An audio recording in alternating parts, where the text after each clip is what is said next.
Immunology.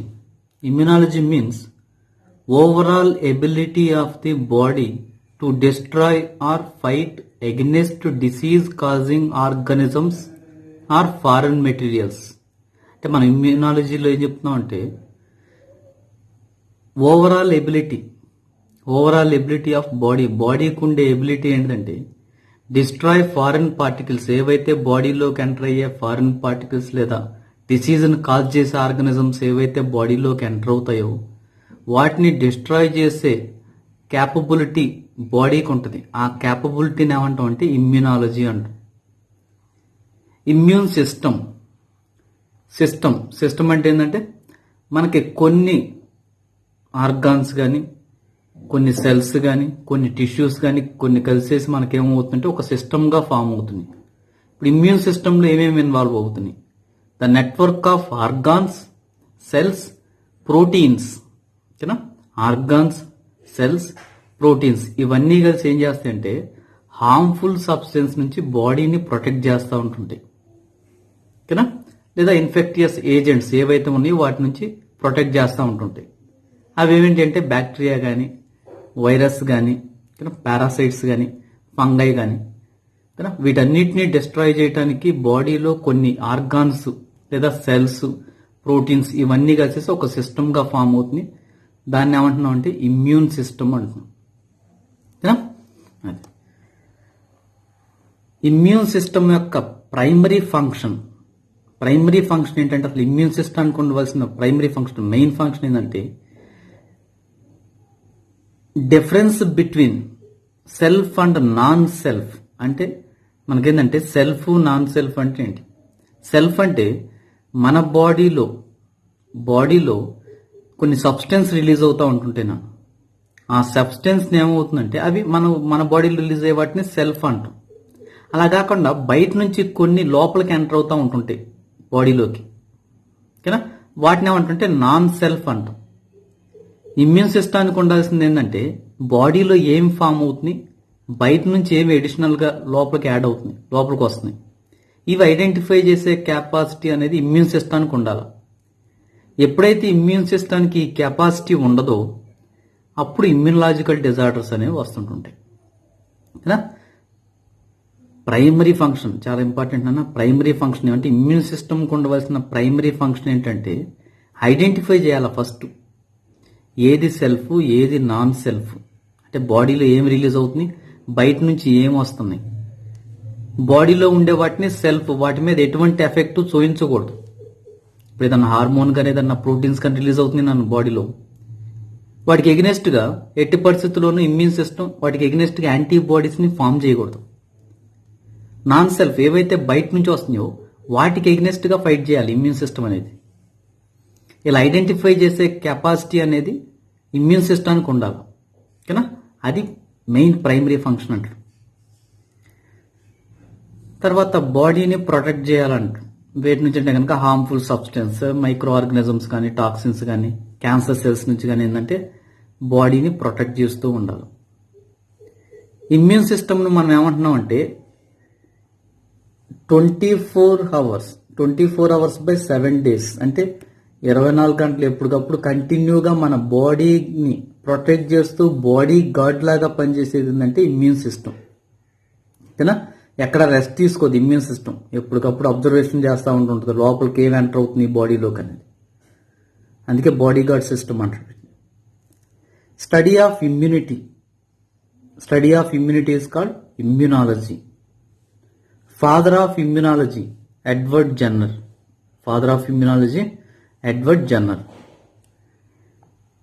ఇమ్యూనిటీకి వచ్చేసరికి 2 types అని చెప్తానన్నా, ఇన్నేట్ ఇమ్యూనిటీ, acquired immunity.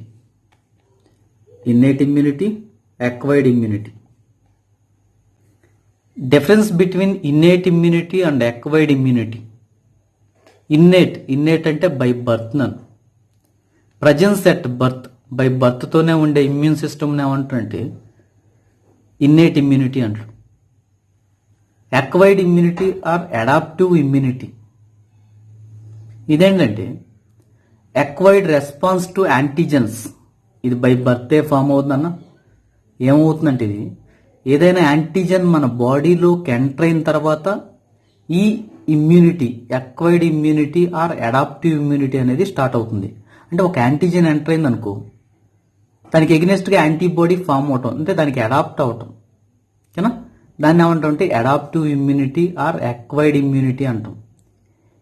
అటువంటి యాంటీజెన్ రానంత వరకు, బాడీలోకి ఎంటర్ అవ్వనంత వరకు అక్వైర్డ్ ఇమ్యూనిటీ అనేది ఫామ్ అవుతుంది. ఇన్నేట్ ఇమ్యూనిటీ బై బర్తే, పుట్టుకతోనే వస్తుంది ఇన్నేట్ ఇమ్యూనిటీ అనేది. ఇన్నేట్ ఇమ్యూనిటీ ఏం చేస్తుందంటే ఇమ్మీడియట్ రెస్పాన్స్ చూపిస్తుంది, నన్ను వెంటనే రెస్పాండ్ అవుద్ది. ఏదన్నా మైక్రోబ్ బాడీలోకి ఎంటర్ అవగానే వెంటనే రియాక్షన్ చూపిస్తుంది, ఓకేనా?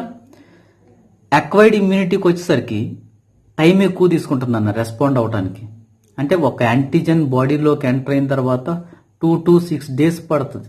2 to 6 days తర్వాత రియాక్ట్ అవుతుంది, ఓకేనా?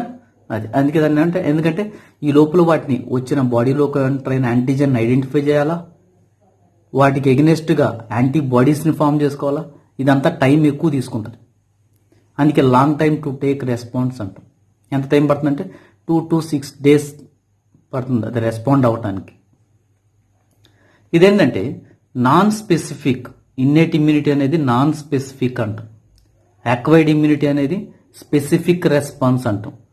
ఏంటి స్పెసిఫిక్ అంటే ఏంటి, నాన్ స్పెసిఫిక్ అంటే ఏంటి? నాన్ స్పెసిఫిక్, ఫస్ట్ స్పెసిఫిక్ అంటే ఏంటంటే ఏదైనా కొన్ని రకాల యాంటీజెన్స్, అంటే స్పెసిఫిక్ యాంటీజెన్ ఎంటర్ అయినప్పుడు మాత్రమే రెస్పాన్స్ చూపిస్తూ ఉంటుంది. నాన్ స్పెసిఫిక్ అంటే ఏంటంటే ఎటువంటి పారాసైట్ ఎంటర్ అయినా కానీ, ఎటువంటి మైక్రోబ్స్ బాడీలోకి ఎంటర్ అయినా వెంటనే రెస్పాన్స్ చూపిస్తూ ఉంటుంటాయి. దాన్ని ఇన్నేట్ ఇమ్యూనిటీ. ఇన్నేట్ ఇమ్యూనిటీలో వచ్చేసరికి నాన్ స్పెసిఫిక్ అని చెప్తున్నాను. అంటే దానికి పర్టికులర్గా ఇటువంటి యాంటీజెన్ వస్తేనే రెస్పాండ్ అవుతా అనేది ఉండదు. ఎటువంటిది ఎంటర్ అయినా కానీ ఫస్ట్ రియాక్షన్ చూపిస్తూ ఉంటుంది ఇన్నేట్ ఇమ్యూనిటీ. అందుకే స్పెసిఫిక్ ఏమీ లేదు కాబట్టి యాంటీజెన్స్లో కానీ మైక్రోబ్స్లో కానీ దీని ఏమంటే నాన్ స్పెసిఫిక్ అంటాం ఇన్నేట్ ఇమ్యూనిటీ అనేది. ఇక్కడికి వచ్చేసరికి అక్వైర్డ్ ఇమ్యూనిటీ అనేది ఏంటంటే specific response, only particular antigen enter అయినప్పుడు మాత్రమే రెస్పాన్స్ చూపిస్తూ ఉంటుంటుంది, ఓకేనా? దాన్ని ఏమంటాం అంటే స్పెసిఫిక్ రెస్పాన్స్ అంటాం. ఇక్కడ ఏమవుతుందంటే ఇన్నేట్ ఇమ్యూనిటీలో నో ఇమ్యూనలాజికల్ మెమరీ అనేది ఉండదు వీటిలో. అంటే మెమరీ సెల్స్ అనేది ఫామ్ అవ్వదు. అప్పటికప్పుడు యాంటీజెన్ ఎంటర్ అయింది అనుకున్నాను ఏదన్నా, వెంటనే రెస్పాన్స్ చూపించేస్తుంది, ఇక అంతే, దాని పని అయిపోయినట్టే, ఫంక్షన్ అయిపోయినట్టే. అక్వైర్డ్ ఇమ్యూనిటీకి వచ్చేసరికి అలా కాదు, ఇమ్యూనలాజికల్ మెమరీ అనేది ఫామ్ అవుతుంది. అంటే ఇక్కడ ఏమవుతుంది, ఏదైనా ఒక యాంటీజెన్ ఎంటర్ అయినప్పుడు బాడీలోకి ఆ యాంటీజెన్ డిస్ట్రాయ్ చేసిన తర్వాత దానికి ఎగ్నెస్ట్గా ఏమవుతుందంటే మెమరీ సెల్స్ అనేవి కొన్ని ఫామ్ అవుతాయి. ఫ్యూచర్లో సేమ్ యాంటీజెన్ ఎంటర్ అయింది అనుకోండి అన్న, అప్పుడు ఏమవుతుంటే ఇమ్మీడియట్లీగా రెస్పాన్స్ చూపించడానికి, కదా, ఇమ్మీడియట్లీగా రెస్పాన్స్ చూపిస్తుంది. అందుకే ఇమ్యూనలాజికల్ మెమరీ అనేది అక్వైర్డ్ ఇమ్యూనిటీకి ఉంటుందని చెప్తాం, ఇన్నేట్ ఇమ్యూనిటీకి ఇమ్యూనలాజికల్ మెమరీ అనేది ఉండదని చెప్తాం, ఓకేనా? తర్వాత ఇన్నేట్ ఇమ్యూనిటీ అనేది వర్టిబ్రేట్స్ ఇన్వర్టిబ్రేట్స్ రెండిట్లో ఉంటుందని చెప్తాం. అక్వైర్డ్ ఇమ్యూనిటీ వచ్చేసరికి ఓన్లీ వర్టిబ్రేట్స్లోనే ఉంటుందని చెప్తాను, ఓన్లీ వర్టిబ్రేట్స్లోనే ఉంటుంది. ఇన్నేట్ ఇమ్యూనిటీలోకి వచ్చేసరికి ఏమేం చెప్తామంటే ఫాగోసైట్ సెల్స్, మనకు తెలుసు ఫాగోసైట్ సెల్స్ డబ్ల్యూబీసీలో చదువుకున్నాం వాటి గురించి. ఎన్కే సెల్స్, ఎన్కే అంటే నేచురల్ కిల్లర్ సెల్స్. ఇవన్నీ ఏంటంటే ఇన్నేట్ ఇమ్యూనిటీ బై బర్తే ఫామ్ అవుతాయి. అవన్నీ పుట్టిన దగ్గర నుంచి యాక్టివేషన్లో ఉంటాయి. అవి ఎటువంటి యాంటీజెన్ వచ్చినా హ్యాంగల్ప్ చేసేస్తూ ఉంటాయి. ఇక్కడికి వచ్చేసరికి అక్వైర్డ్ ఇమ్యూనిటీకి వచ్చేసరికి ఎగ్జాంపుల్స్ ఏం చెప్తామంటే లింపోసైట్స్ అంటే బి సెల్స్, టీ సెల్స్. వీటికి ఇన్నేట్ ఇమ్యూనిటీలో మనకేంటంటే బ్యారియర్స్ ఉంటాయి. ఏం చెప్తున్నా, స్కిన్, మ్యూకోసల్ ఎపిథీలియం ఇవన్నీ బ్యారియర్స్గా ఉంటాయి అని చెప్తాం. అంటే మనకు బై బర్తే ఫామ్ అవుతుంది స్కిన్, మ్యూకోసల్ ఎపిథీలియం ఇవన్నీ. ఇవన్నీ ఏం చేస్తాయంటే యాంటీజెన్ లోపలికి ఎంటర్ అవ్వకుండా ప్రివెంట్ చేస్తూ ఉంటుంటాయి. అక్వైర్డ్ ఇమ్యూనిటీకి వచ్చేసరికి ఏమవుతుంటే తర్వాత క్యూటేనియస్, మ్యూకోసల్, ఓకేనా, మ్యూకోసల్ లేయర్స్ ఇవన్నీ ఉండేసి మనకి ఏం చేస్తున్నాయి అంటే తర్వాత ప్రొటెక్ట్ చేస్తూ ఉంటుంటాయి వాటిని. Next lines of immunity. Immune సిస్టంలో కొన్ని లైన్స్ ఉంటాయని చెప్తాం. ఏమేమి లైన్స్ అవి? మనం కనుక బోర్డర్ సెక్యూరిటీలో ఎలాగైతే ఉంటారో బోర్డర్స్లో డిఫెన్స్ మెకానిజంలో మనకి ఏంటంటే కొన్ని లైన్స్ ఉంటాయి నా ఆ లైన్స్ని బేస్ చేసుకుని ఇక్కడ కూడా మన ఇమ్యూన్ సిస్టంలో కూడా ఏంటంటే కొన్ని లైన్స్ ఉంటాయి. ఏం చెప్తున్నది ఏంటంటే first line defence, second line defence, third line defence. First line defence అనేది మెయిన్. ఇక్కడ ఏంది ఫస్ట్ లైన్ డిఫెన్స్లో ఉండేది ఏమేంటి అంటే మనకి skin, mucous membrane, mucus, cilia, saliva, టీయర్స్లో ఉండే లైసోజైమ్ ఏం చేయమంటారు కదా. తర్వాత సెబేషియస్ గ్లాండ్ నుంచి వచ్చే సెబమ్, గ్యాస్ట్రిక్ జ్యూస్ పిహెచ్ కదా. ఇవన్నీ కూడా ఏంటంటే ఫస్ట్ లైన్ డిఫెన్స్ మెకానిజంలో ఉంటాయి. అంటే వీటి నుంచి ఏదైనా మైక్రోబ్ ఎంటర్ అవ్వాలంటే ఫస్ట్ వీటిని దాటుకొని ఎంటర్ అవ్వాలి బాడీలోకి. ఫస్ట్ లైన్లో ఏం చేస్తాయంటే మైక్రోబ్ ఎంటర్ అవ్వకుండా ప్రివెంట్ చేస్తాయి ఇవన్నీ ఫస్ట్ లైన్ కదా. Second line defence, first line దాటుకొని మైక్రోబ్స్ లోపలికి ఎంటర్ అయితే కనుక నెక్స్ట్ సెకండ్ లైన్ డిఫెన్స్ అనేది యాక్టివేషన్లోకి వచ్చేస్తుంది కదా. ఫస్ట్ లైన్ ఏం చేస్తుందంటే మ్యాక్సిమం పోరాడుతుందండి ఫస్ట్ లైన్. ఒకవేళ దాన్ని దాటుకొని వచ్చినాయి అనుకో, లోపలికి ఎంటర్ అనుకో, సెకండ్ లైన్ వచ్చేస్తుంది. Next second line defence mechanism involve అవుతుంది. సెకండ్ లైన్ డిఫెన్స్ మెకానిజంలో ఏమేమి ఉంటున్నాయి?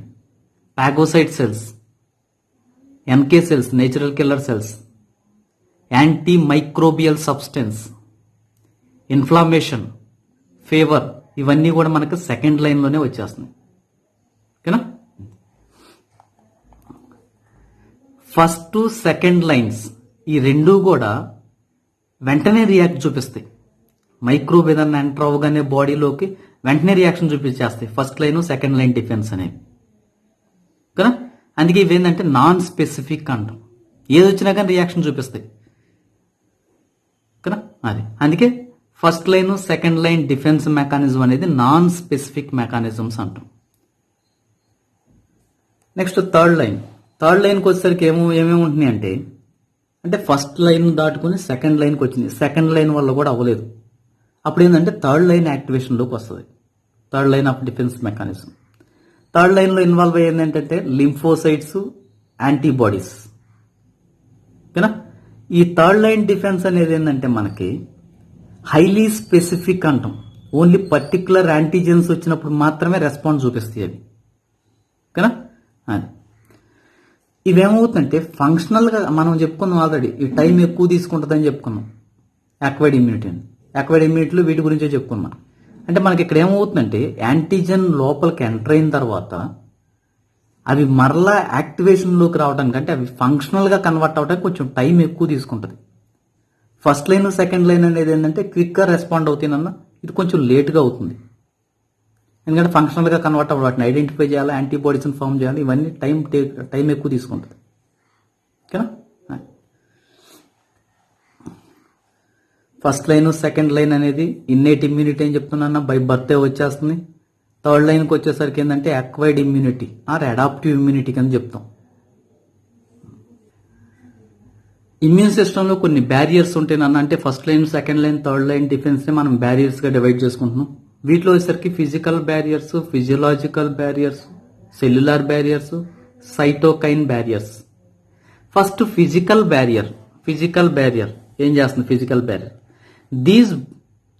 ఈ ఫిజికల్ బ్యారియర్స్ అనేవి ఏం చేస్తున్నాయి అంటే మైక్రో ఆర్గనిజమ్స్ బాడీలోకి ఎంటర్ అవ్వకుండా బ్లాక్ చేస్తాయి. ఏమైంటాయి ఫిజికల్ బ్యారియర్స్లో ఉండే ఏమంటాయి? స్కిన్ ఏంటంటే స్ట్రాటిఫైడ్ కెరాటినైజ్డ్ ఎపిథీలియం అన్న స్కిన్.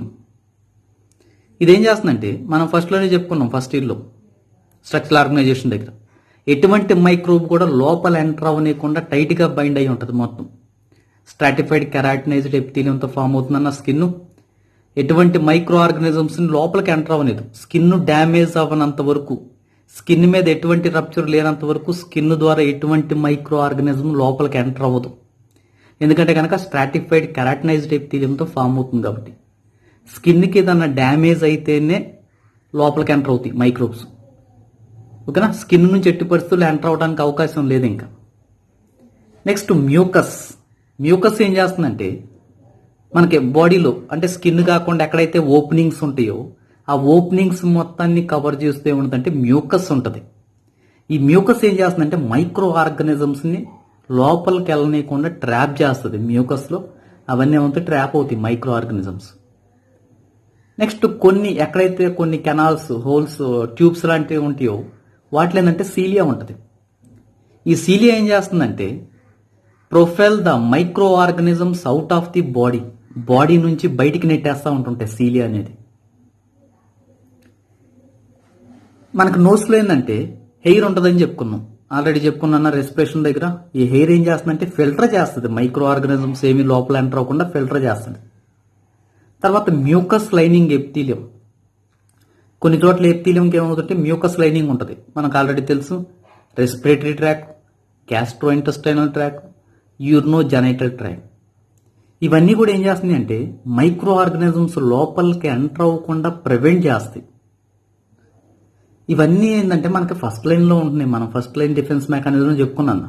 అంటే మైక్రోబ్ ఎట్టి పరిస్థితులు అంటే ఇవన్నీ హెల్దీగా ఉన్నప్పుడు మైక్రో ఆర్గనిజం లోపలికి ఎంటర్ అవుతుందరు కదా, ఇవన్నీ ప్రివెంట్ చేస్తూ ఉంటుంది. Physical barriers.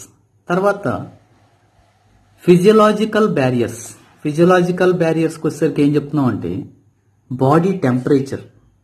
ఫస్ట్ ఏదైనా సరే మనకు బాడీలోకి ఏదన్నా ఎంటర్ అయిందంటే ఫస్ట్ ఇండికేషన్ ఏంటంటే బాడీ టెంపరేచర్ అనేది కొంత ఇంక్రీజ్ అవుతుంది, ఫీవర్ వచ్చేస్తుంటుంది కదా. మన ఫీవర్ వచ్చినప్పుడు అనుకోవాలి ఏదన్నా బాడీలోకి ఏమైనా ఎంటర్ అయిందని. ఎందుకంటే ఎక్కడైతే డ్యామేజ్ అవుతుందో టిష్యూ, ఆ టిష్యూలో నుంచి ఏమవుతుందంటే పైరోజీన్స్ అనేవి రిలీజ్ అవుతాయి. ఈ పైరోజీన్స్ ఏం చేస్తాయంటే బాడీ టెంపరేచర్ని ఇంక్రీజ్ చేస్తూ ఉంటుంది. టెంపరేచర్ ఎందుకంటే కనుక కొన్ని మైక్రో ఆర్గానిజమ్స్కి టెంపరేచర్ ఎక్కువ ఉన్నప్పుడు వాటి యొక్క గ్రోత్ అనేది ఉండదు ఓకేనా. అంటే మైక్రో ఆర్గానిజమ్స్ యొక్క గ్రోత్ని ఇన్హిబిట్ చేయడం కోసం డ్యామేజ్డ్ టిష్యూ నుంచి మనకి పైరోజిన్స్ అనేవి రిలీజ్ అవుతాయి. ఇవేం చేస్తాయంటే బాడీ టెంపరేచర్ని ఇంక్రీజ్ చేస్తాయి. అంటే బాడీ టెంపరేచర్ వల్ల మైక్రో ఆర్గానిజమ్స్ యొక్క గ్రోత్ అనేది ఇన్హిబిట్ అవుతుంది. మనం ఆల్రెడీ చెప్పుకున్నాం బైల్ జ్యూస్లో ఉండే సాల్ట్స్ ఏం చేస్తున్నాయంటే మైక్రోబియల్ గ్రోత్ని ఇన్హిబిట్ చేస్తానని ఆల్రెడీ చెప్పుకున్నాం మనం ఓకేనా. అది నెక్స్ట్ pH.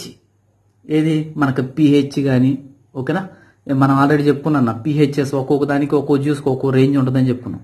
ఈ pHs కానీ లేదా బాడీ నుంచి రిలీజ్ అయ్యే సెక్రేషన్స్, ఏ సెక్రేషన్స్ అయితే ఆ సెక్రేషన్స్ ఇవన్నీ ఏం చేస్తాయి అంటే మైక్రో ఆర్గానిజమ్స్ యొక్క గ్రోత్ని ఇన్హిబిట్ చేస్తాయి ఓకేనా.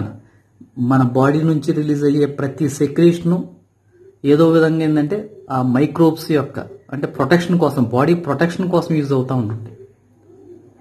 తర్వాత టియర్స్, సెలైవాలో మనం చెప్పుకున్నాం లైసోజైమ్ ఉంటుందని చెప్పుకున్నాం. లైసోజైమ్ ఏం చేస్తుందంటే బ్యాక్టీరియల్ సెల్ వాల్ని డిజాల్వ్ చేస్తుంది. నెక్స్ట్ ఇన్ఫ్లామేటరీ బ్యారియర్స్ అనేవి కొన్ని ఉంటాయి నాన్న. Inflammation barriers. ఇన్ఫ్లమేషన్ మనకి ఏదన్నా కుట్టినప్పుడు స్వెల్లింగ్ వచ్చేస్తున్నాను. స్వెల్లింగ్ వస్తుందంటే అక్కడ ఏంటంటే డబ్ల్యూబీసీ బయటికి ఎంటర్ అవుతుంది ఓకేనా. బయటికి ఎంటర్ మనం ఆల్రెడీ చెప్పుకున్నాం ఫస్ట్ ఇయర్లో డయాపెటిసిస్ గురించి. మైక్రోబ్స్ బయటకు అక్కడ ఎక్కడైతే యాంటీజన్ లోపలికి ఎంటర్ అవుతుందో ఆ రీజన్లో బ్లడ్ వెజిల్స్ యొక్క పర్మిబిలిటీ ఇంక్రీజ్ అవడం వల్ల డబ్ల్యూబీసీ బయటికి వచ్చేసి ఓకేనా. అంటే ఎక్కడైతే యాంటీజన్ ఎంటర్ అయిందో ఆ రీజన్లోకి ఎంటర్ అవుతుంది, అక్కడ కొంచెం స్వెల్లింగ్ వచ్చేస్తుంది ఓకేనా.